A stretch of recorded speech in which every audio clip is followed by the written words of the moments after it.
Now you have many tzedakahs you can support. People who can't afford food, pay for chasanas, mortgages, clothes, all worthy causes. But we're talking about the future of Klal Yisrael here. People who are not from, people who need schools like Shuvu to help them return and become Shomrei Torah and Mitzvahs. We are talking about the spiritual needs of the future of Klal Yisrael. Shuvu not only saves the children in this generation, but it saves the next generation, these children's children. And in many of the Shuvu families, it saves the previous generation by encouraging and facilitating Shuvu parents to do tonight. I hope each and every one of you will all be able to say, I supported Shuvu. Because as Rav Pam said, we can never say no.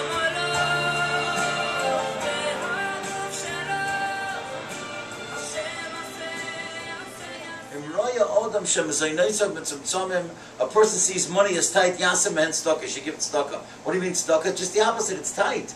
But giving tzedakah is like the stamp that you put on the package. That's what's going to carry it. And that's what's going to carry it when Hashem sees that at difficult times we give tzedakah, but nosnu, when we give, it'll come back to us. When we need it, and it should come back b'shefa. I think that when we come tonight, together, b'nei Torah, Hamisha people, that we should not only be talking about Shuvu, we should be talking about Rav Pam. Because I think that when Yidden get together, they have to change. You have to be elevated. You have to grow. You know what the Meiri says in Brachas, in the beginning of Brachas? He says an amazing thing. He says, every event that you go through in life, whether it's simcha or chas v'shalom afterwards, you have to change because of that. You have to become elevated. You can't just eat matzah on Pesach and sit in the sukkah on Sukkot and light Hanukkah, licht on Hanukkah and just be the same. He says, otherwise the person is like a chamor. He carries wheat in the wheat season, barley in the barley season, and oats in the oat season. You have to become elevated. So if that's the case, when we come tonight, we have to leave this place different than how we came here tonight. It's not just a question of giving money. It's a question of becoming elevated. I want to share with you something that I was very touched by. A pshat that Rav Shamshon Hirsch that gives us a directive, and you'll see how Rav Pam lived in this directive, and it's something that we should all do in our lives.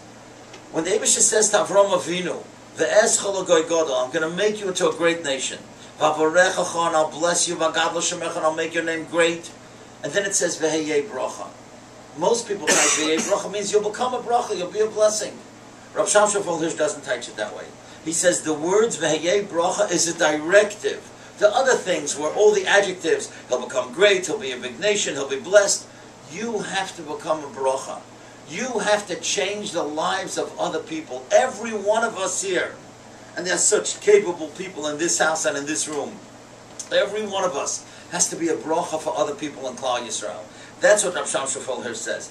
That Avram was told to dedicate himself to the devotion of the divine purpose of bringing happiness to the world and mankind, becoming a model to reestablish man to the original pure calling of Adam. The Rav Chaim Volozhin used to say, "Lo la'atzmo nivra." You can't just live for yourself. Rav Pam could very well have lived in Tervadas and give shiurim all his life, but he wasn't that way.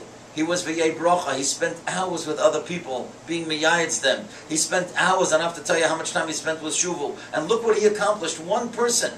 Thousands and thousands of children and families are different because one person understood, I can't just live for myself, I have to live for others, and that's the lesson that we have to take here tonight.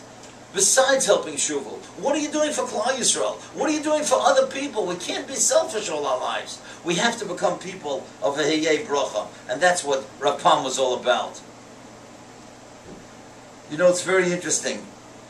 The day after Rav Pam was niftar, after the Levaya, we all remember the Levaya was on Friday.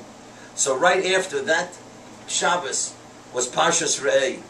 And the Haftarah was V'chol bonayich lemudei Hashem v'rav shalom b'noyach.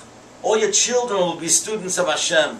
Was so appropriate that Haftarah should be read literally the day after his Levaya. Because that was his goal, that every child should be able to be a Talmud of HaKadosh Baruch Hu. And as was mentioned in the video, and as mentioned by Yossi, that in 1990, when Rav Leizerson came to the Aguda Convention and announced that there are 200,000 Russian immigrants, and there's no program for them, Rav Pam decided a new mantra. And his mantra was, Chinuch HaKodesh, Lezera HaKodesh, Be'eretz HaKodesh. Chinuch HaKodesh, holy chinuch, for the holy children in the Holy Land.